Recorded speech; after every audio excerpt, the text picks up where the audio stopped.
Welcome to the quick start tutorial for Noir, the black box edition from Level 99 Games. This is a 6-part series to help you start playing. In this video, I will go over the rules of game number 1, Killer vs Inspector. This is a game for 2 players that plays in 15 minutes or less and has a light gameplay difficulty. You will need 25 suspects cards and their 25 corresponding evidence cards. If you need to sort through the cards, remove the cards with 6, 7, and the asterisk symbol found on the bottom left corner of each card, and you will also need the 2 badge cards for this game. Put the tokens and any unused cards back into the box, they are not needed in this game. Before the game starts, one player will be the killer and the other player will be the inspector. Give each player their badge card. Make a 5x5 grid of the suspect cards and give the killer a secret identity card from the evidence deck, making sure this is kept secret from the inspector.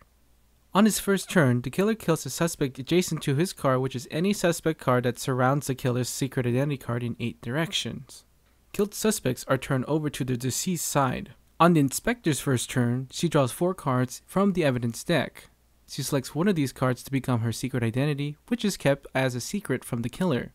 The rest of the cards becomes part of her evidence hand. These will help her narrow out where the killer's secret identity is. In this game, the goal of the killer is to kill the inspector, and the inspector's goal is to correctly accuse which suspect is the killer.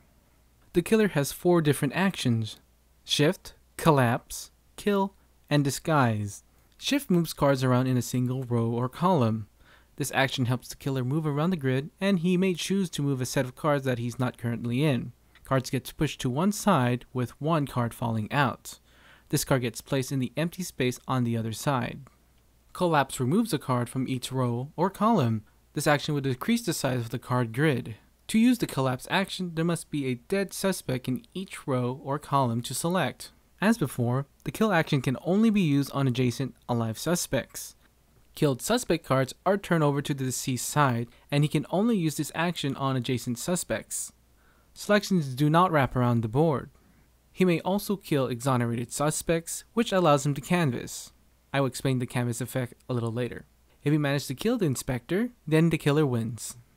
The last action the killer can do is disguise, so the killer can change his identity. The killer draws a new card from the evidence deck.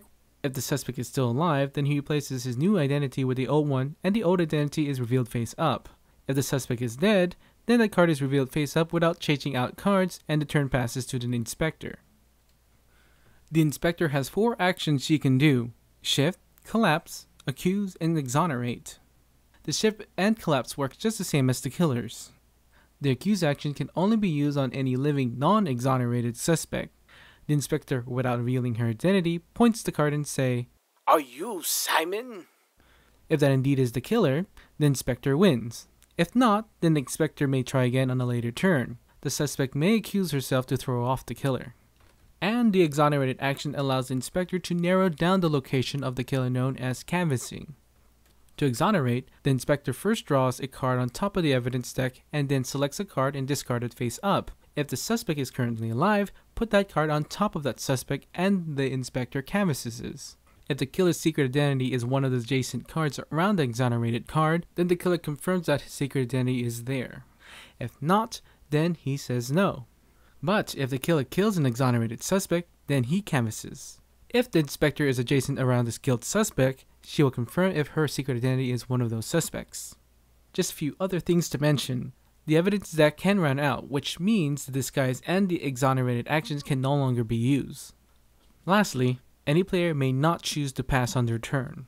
I also like to point out that there's enough cards to play a second game of Killer vs Inspector simultaneously with a second group of players. Simply combine the other 25 suspect and evidence cards to make a second playset.